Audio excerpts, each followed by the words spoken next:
evil lurks in the hearts of men. The shadow knows.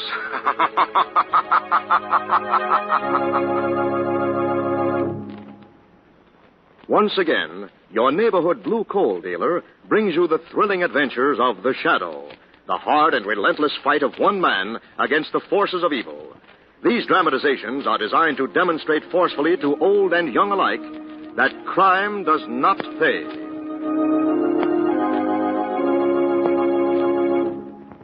Friends, for several weeks we have repeated to our listeners the forecast of government experts that all home heating fuels will be scarce this winter. If you heat with coal, you're lucky, because you can store most of your winter's needs and be sure of warmth and comfort throughout the year. Ask your blue coal dealer to schedule your delivery as soon as he can. Another point, more important this winter than ever, is to save fuel. Correct size of coal for your furnace and a clean coal furnace with automatic temperature control are all important factors that help you get more heat from less coal. So tomorrow, call the nearest blue coal dealer for his recommendations on saving coal and ask him to schedule your deliveries so that your bin is always well filled with blue coal.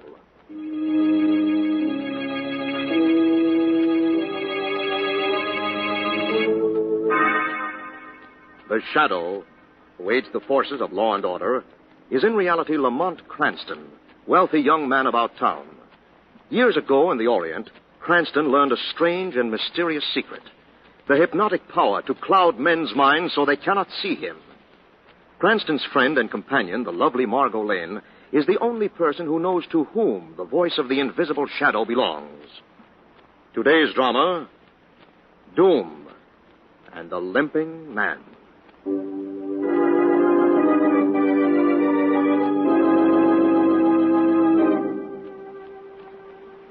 In the old Stokes mansion, 50 miles from the city, Frederick Stokes, senior member of the law firm of Stokes, Fielding and Minton, is waiting with his two partners for a fatal report from state prison. Victor Farnall is to be hung for the murder of his uncle, Judge Carter Farnall. The three lawyers, naturally, are interested, since it had been their combined efforts that had sent Farnall to the death house. It is almost midnight, when suddenly the library door bursts open. Fielding. Mr. Stokes, I want to see my husband. Vera, what are you doing here? How did you get into the house? I took one of your keys, John. I have to talk to you. Couldn't have waited until I got home. By that time, he'd be dead. Am I to understand that you've come here about Victor Farnall? Oh, yes. But why, Vera? I want you to stop his execution. Oh, see here, young man. I'm not appealing to you, Mr. Minton.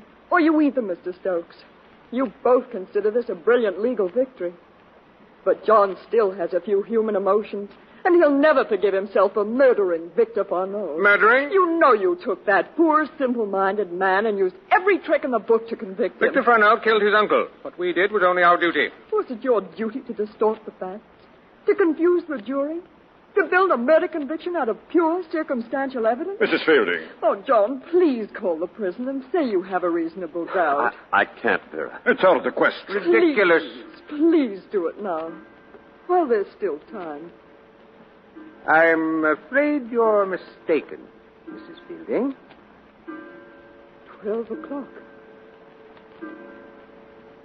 There's no longer still time. What have you done? What have you done?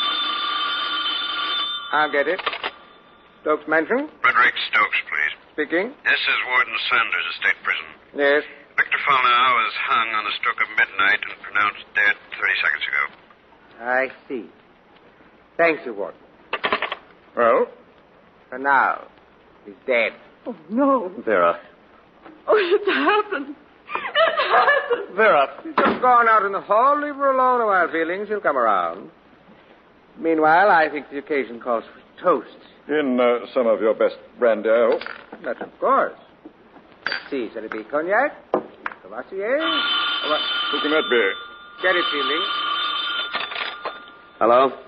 I want to speak with a member of the firm of Stokes, Fielding, and Minton. This is John Fielding. You'll do, John Fielding. Who's this? This is Victor Farnall.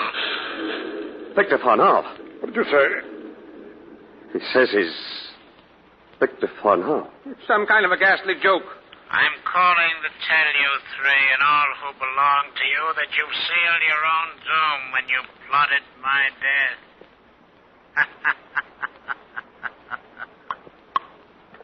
Hello. Get the operator, Fielding. Trace that call. Hello, operator. This is the operator. This is a Stokes mansion. On that call you just put through to us. The one from State Prison? No, the one just after the call from State There Prison. must be some mistake, sir. What do you mean? You haven't had any calls since then. What did you say? She said that we've had no call since... What was that? It's Mrs. Fielding. Vera! Come on, quick. Vera! Vera, where are you? Screams came from right here in the hall. Wasn't time for her to get far. Stokes, Minton, look. What is it? There, at the foot of the stairs. A rope. Let me see that. You know what this is, don't you? No. It's a hangman's noose. Don't be ridiculous, Minton. What would a hangman's noose be doing at the foot of my... What's that? Coming from the attic. Footsteps of a lame man. Listen. Victor Farnell.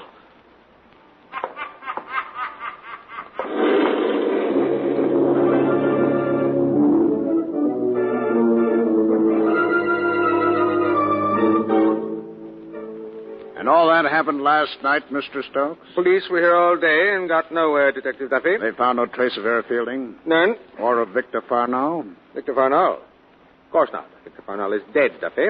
But you did hear Farnell's voice. No. Well, I thought you We said... heard a voice.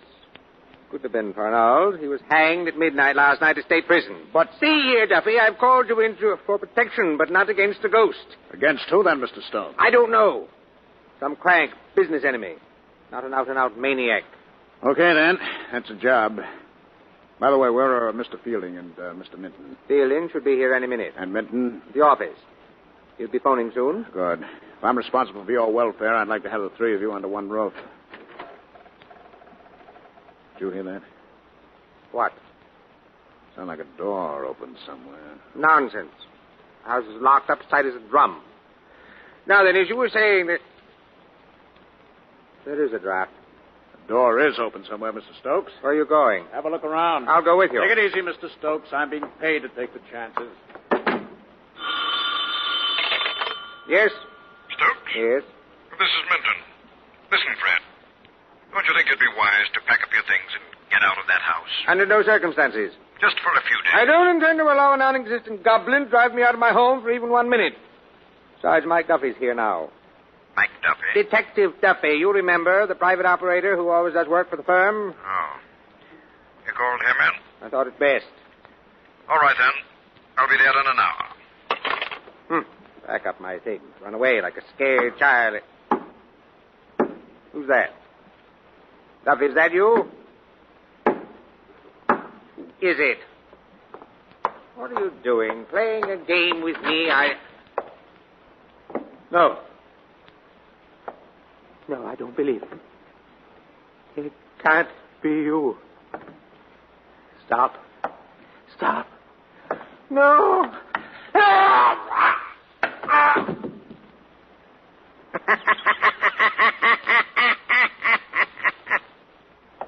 Mr. Stokes! Mr. Stokes, what happened? Mr. Stokes, where are you? Who's that? Mr. Stokes, is that you? No, it's John Fielding. I took you in the front door. What's you, Duffy? What are you doing here? Mr. Stokes called me in. Oh, I see. Where's Stokes? Well, that's what I'd like to know. I heard him yell for help. I ran back here in the library as fast as I could, but he was gone. All I found was this piece of rope. Good Lord, it's not just a piece of rope, Duffy. It's a hangman's noose. A hangman's noose? Exactly like the one we found when Vera disappeared. Duffy, look. The wall's safe. It's open. And it's empty. Empty? What was in it? Do you know? Oh, yes, of course. We kept the assets of our firm here. What? $500,000 in negotiable securities. You sure? Of course, I'm sure. The senior member, Stokes, accepted the responsibility. He kept them here in his library. And the old man was right. Right? He said the menace we had to deal with was flesh and blood. What do you mean? Ghosts don't use money, that's what I mean. But if it wasn't a ghost, how did he get into a house that's locked and barred? Good question. Wait a second. Maybe they can tell us. What are you talking Through about? the window there, a couple of dark figures moving through the trees. Good Lord. Got a gun, Fielding? Yes. Good, you may need it. Where are you going? Outside. Oh, wait a minute. Don't leave me here On your alone. own, Fielding. We got visitors.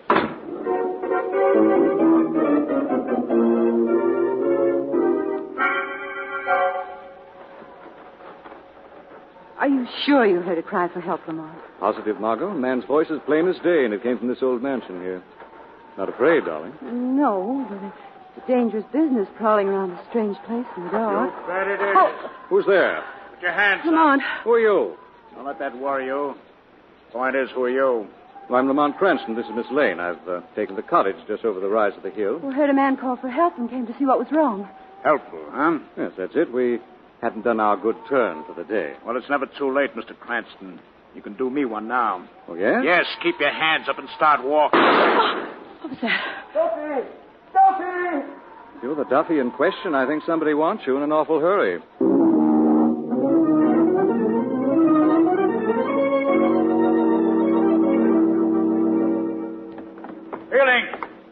Fielding, what was that shot?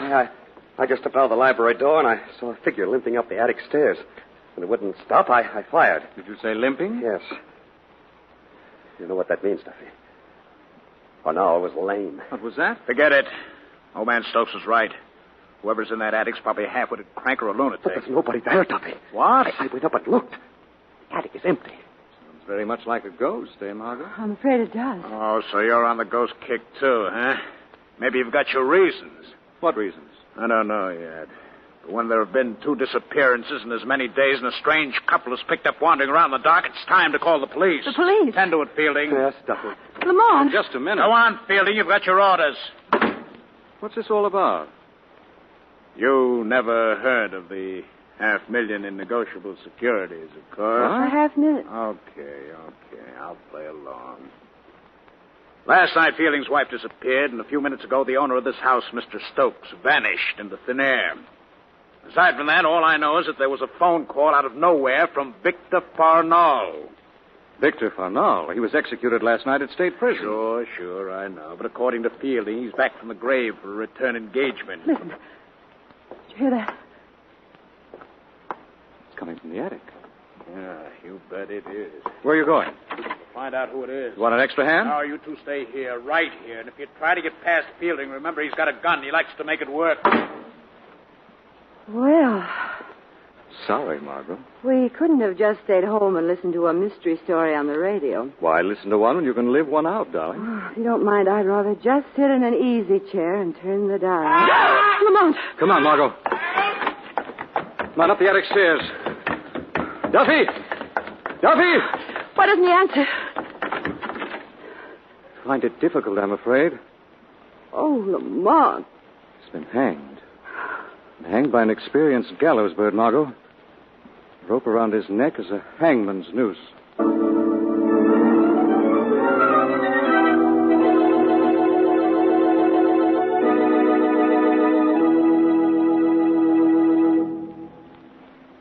We'll return to the shadow in just a moment.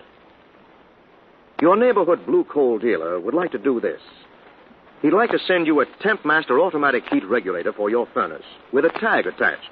The tag would say, "This Temp Master is yours. You are paying for it. Here it is." Yes, that's exactly what's happening. If you heat with coal and do not have a Temp Master, you are paying for all the comfort and convenience of automatic temperature control without getting it. You see, fuel studies prove that a hand-controlled furnace fire cannot help running away with itself at times and overheating your house. When that happens, you're losing plenty of heat up the chimney. You're wasting a lot of fuel. You may be wasting enough to pay for a blue coal Temp Master in a single heating season. So, if you don't have a Temp Master now, you're missing the carefree heating comfort that you're paying for anyhow. Call the nearest blue coal dealer tomorrow and ask him to demonstrate the blue coal Temp Master, the modern electrical servant that pays for itself. See how it operates. See how furnace controls are operated from a thermostat in your living room. Remember, you're paying for a Temp Master anyhow, so why not get the comfort, ease, and more healthful heat you're entitled to? Call your blue coal dealer tomorrow. Now, back to the shadow.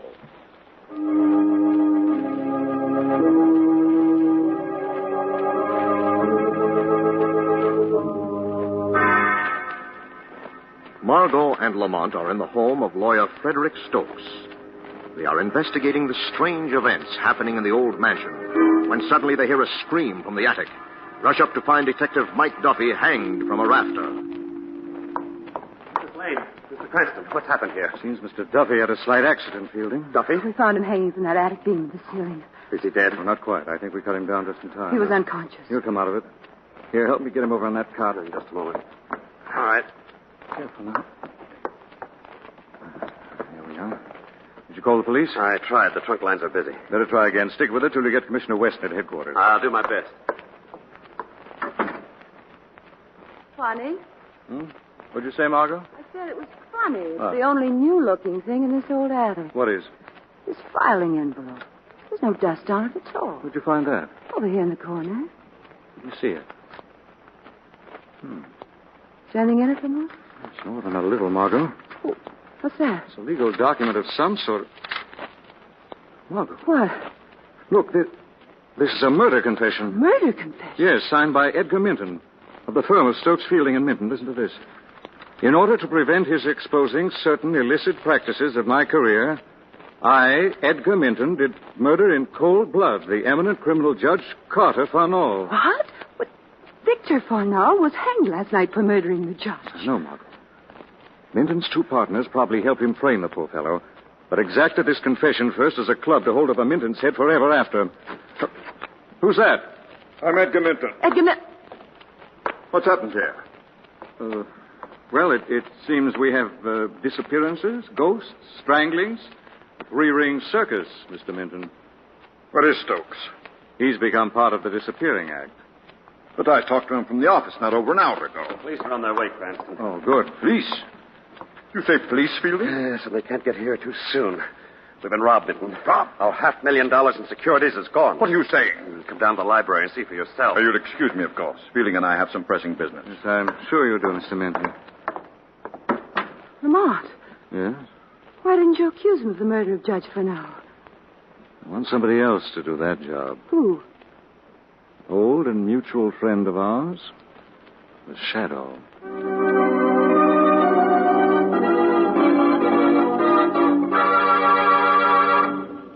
So Detective Duffy and I found the wall safe here in the library open, the money gone.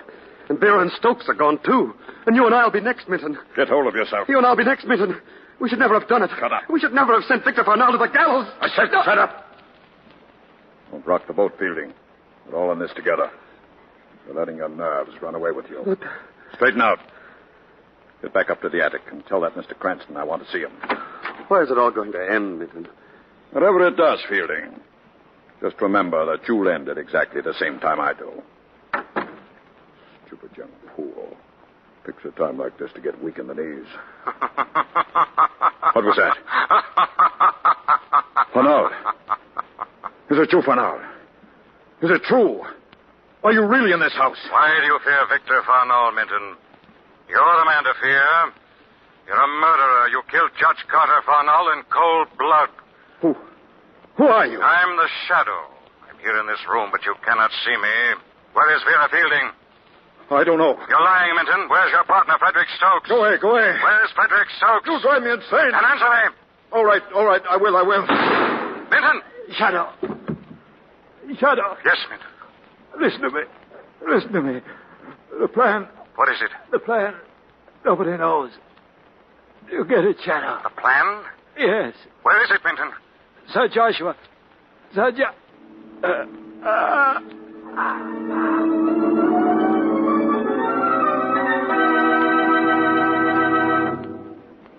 heard a shot, Lamont. What happened? Our chief suspect is dead, Margo. Minton? Yes.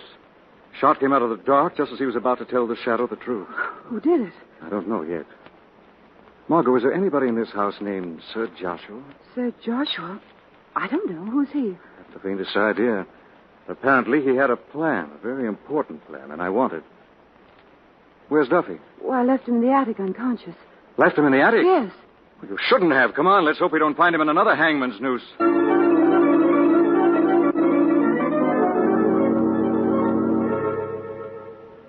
Duffy.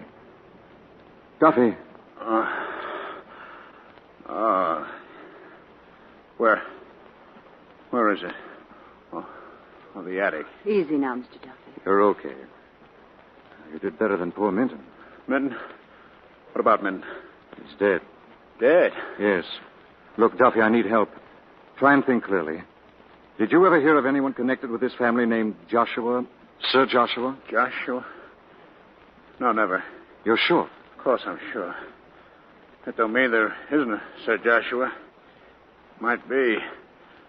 Might be the guy who shot Minton. Yes, possibly. What do you ask? I'll explain later. Meanwhile, maybe Fielding can help me. Shall I go with you, Lamont? I'd rather see him alone, Margo, if you don't mind. It's cold up here. And dreary. Piles of old, dusty furniture. There must be hundreds of years. Mr. Duffy. Yes. There's a man back there in the shadows. A man? Yes. Just standing there, staring. Oh. What are you laughing at? It's not a man at all. I'm sorry. It's a portrait, an old family portrait. See, right here. Yeah. Dignified old codger. Covered with dust. See?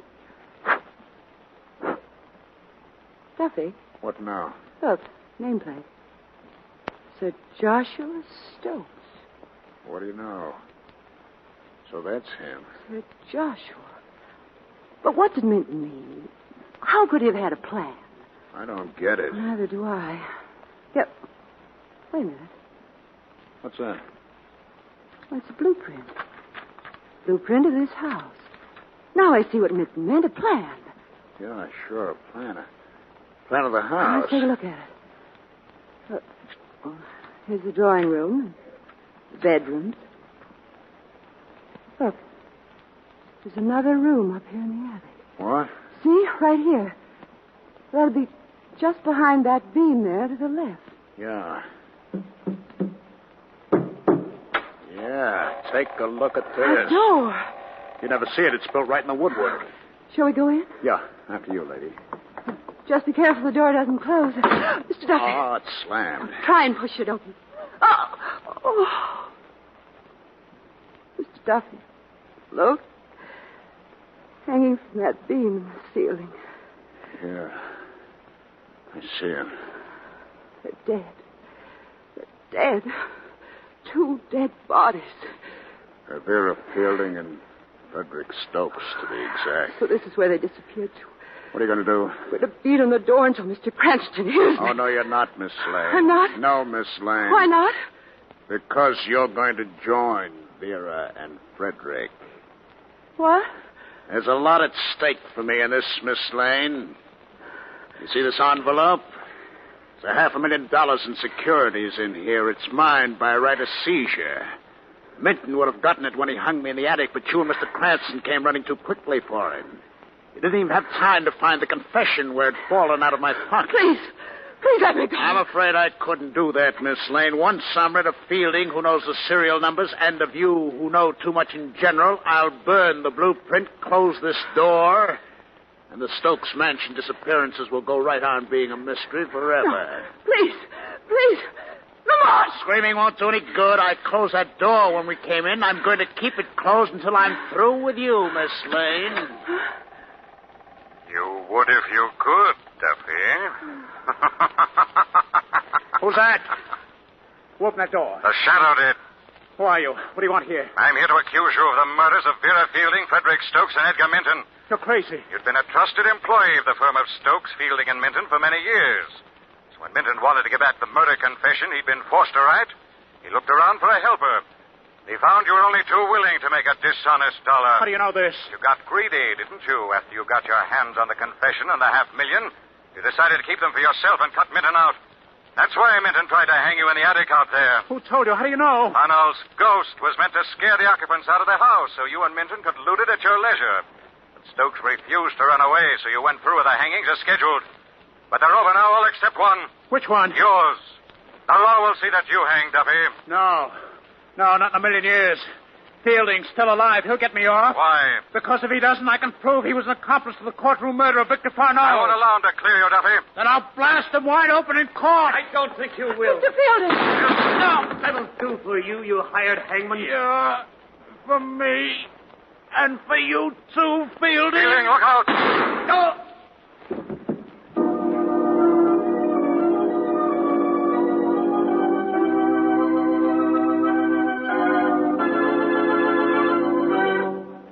Good work, Lamont. Well, they did the work for me, Commissioner Weston. They shot it out to the death. What I don't see is how you knew to follow us to this room, Lamont. Well, I knew Duffy was the killer before I left you alone with him in the attic. When Duffy said that maybe Sir Joshua had shot Minton, I knew he was only pretending he'd been unconscious. The others had been hanged. So how, if he'd been unconscious, did Duffy know Minton had been shot? Oh, I see. After that, I kept my eye on you and him and saw you discover the secret room. And what was all this nonsense about a ghostly telephone call? You'll find a telephone over there in the corner of this hidden den, Weston. It was used to impersonate Victor Farnell. It's connected with the wires of the downstairs telephone. Childish trick, but effective. Then the voice threatening the death of the firm of Stokes, Fielding, and Minton wasn't Farnell's at all. Of course not. Whose was it? Duffy's? Perhaps. What do you mean, perhaps? Well, I mean, Margo, that since the entire firm is dead, as promised, one might think of that voice out of the night as voice of justice.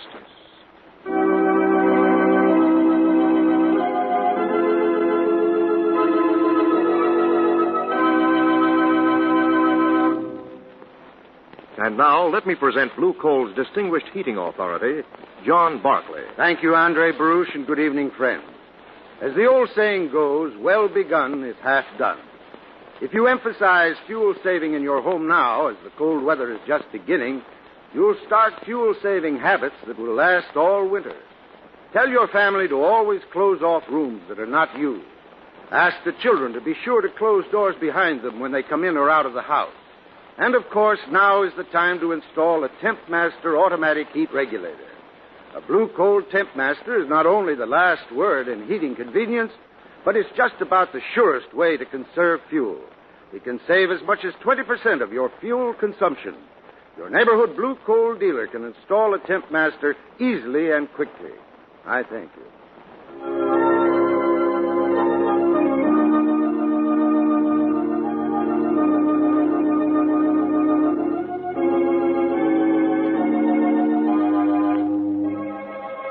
This story is copyrighted by Street and Smith Publications, Incorporated. The characters' names, places, and plot are fictitious. Any similarity to persons living or dead is purely coincidental. Again next week, The Shadow will demonstrate that The weed of crime bears bitter fruit. Crime does not pay. The Shadow knows.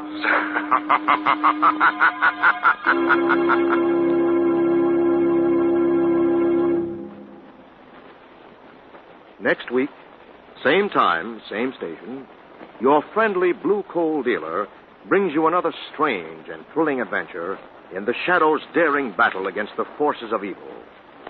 The Shadow is presented by the D.L.&W. Coal Company, distributors of Blue Coal. Lamont Cranston is played by Brett Morrison. Margo by Grace Matthews. Your announcer is Andre Baruch. Remember, it's Blue Coal for finest heating service. It's Blue Coal for finest modern equipment. It's Blue Coal for the best home heat money can buy.